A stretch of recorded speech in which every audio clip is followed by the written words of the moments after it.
mysterious or legendary.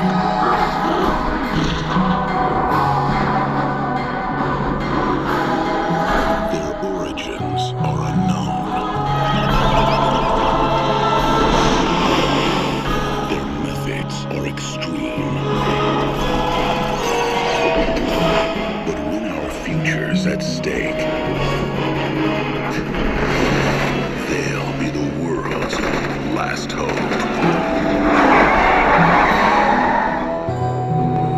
And the game is on.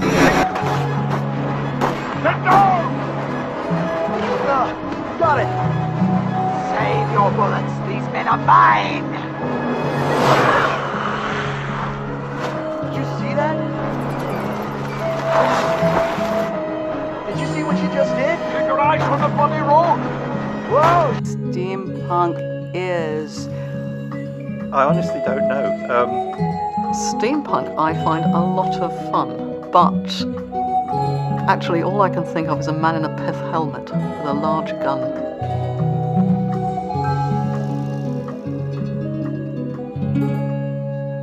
Steampunk is the genre that looks at a somewhat Victorian or old-time world where elegance and steam methods of transportation are combined. It started purely as a literature. Now, when people say steampunk, they think, jewelry and artifacts and costumes. There's steampunk conventions. It's kind of assumed a life outside of the printed page. I stumbled into the field of steampunk because it felt fresh and exciting and new. It was really a question of trying to reframe the feel and tone of science fiction in a way that people would still recognize and understand. I think it can be used to interrogate colonialism in the 19th century. It's mostly used just to recreate some kind of British Empire or American Empire, but I think it can be used to push back against those things and flip history in a different way.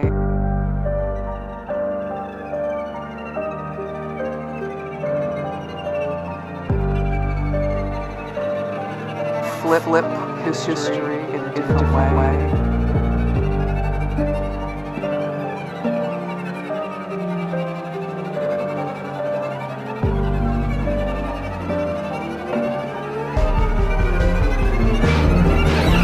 This is like taking a messy sheet of scrap paper that's been scribbled on totally randomly and erasing it to a nice, clean state.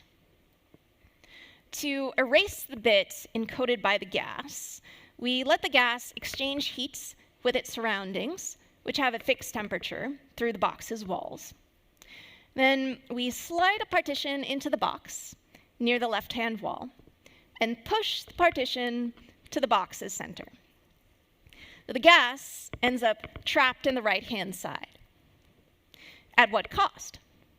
We compress the gas, so we have to exert energy, namely work, the coordinated, useful type of energy that can be transferred between systems. So we spend work to reset the particle's position or to erase the bit of information. In other words, erasure, an information processing task, costs work, a thermodynamic resource. This statement is true even of the most energy-efficient classical computer imaginable. And what if we add quantum physics to this mix of information and energy? Well, the story can change in multiple ways. I'll share one way discovered by colleagues of mine, including the Portuguese physicist Lydia Del Rio. Suppose that we want to erase not a classical bit of information, but a qubit. We can store a qubit in Audrey's electron from a few minutes ago. Now, Audrey's electron can be entangled with Baxter's electron in some fixed temperature environment. My colleagues proved that Audrey can erase her particle's information while gaining work that she could use to charge a battery or lift a really tiny weight. Now, this result should surprise us. We just concluded that we have to spend work to erase information. The trick is to sort of burn the correlations between the particles.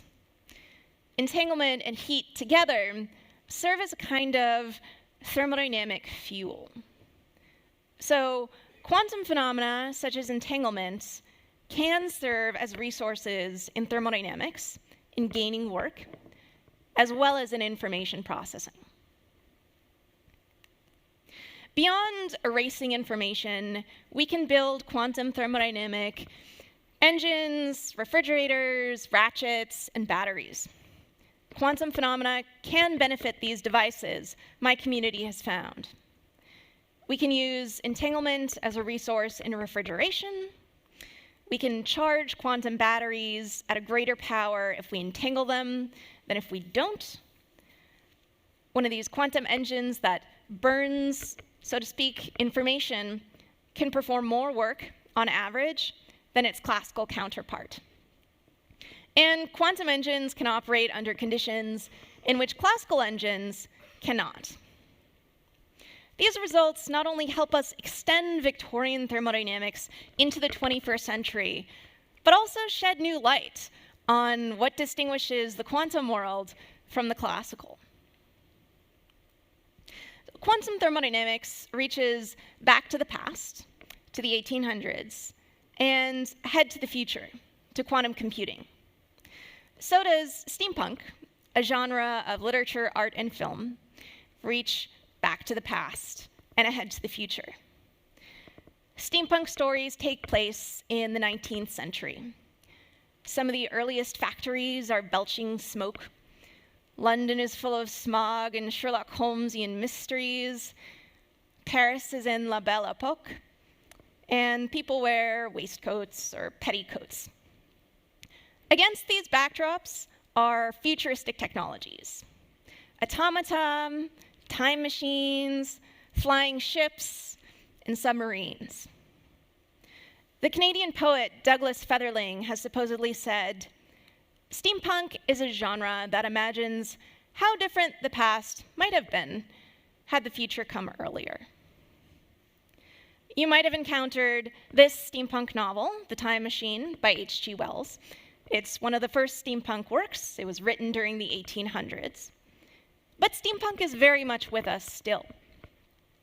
The Invention of Hugo Cabret was a bestseller in the early 2000s. Enola Holmes was one of the first films released on Netflix due to the pandemic. It follows Sherlock Holmes' little sister, who's called Enola. I loved the film. This fusion of old and new creates a wonderful sense of nostalgia and adventure, romance, and exploration.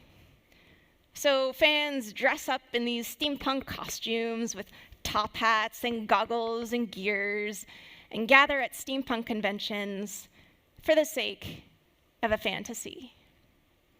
But this fantasy of steampunk is becoming a reality in quantum thermodynamics. So I call this field quantum steampunk. When I was a student, I read about steampunk in a novel. At the beginning of the pandemic, I saw steampunk in a movie. But this genre of fiction is coming to life at the intersection of quantum physics, information science, and thermodynamics. So the fantasy of steampunk is becoming reality. Thank you.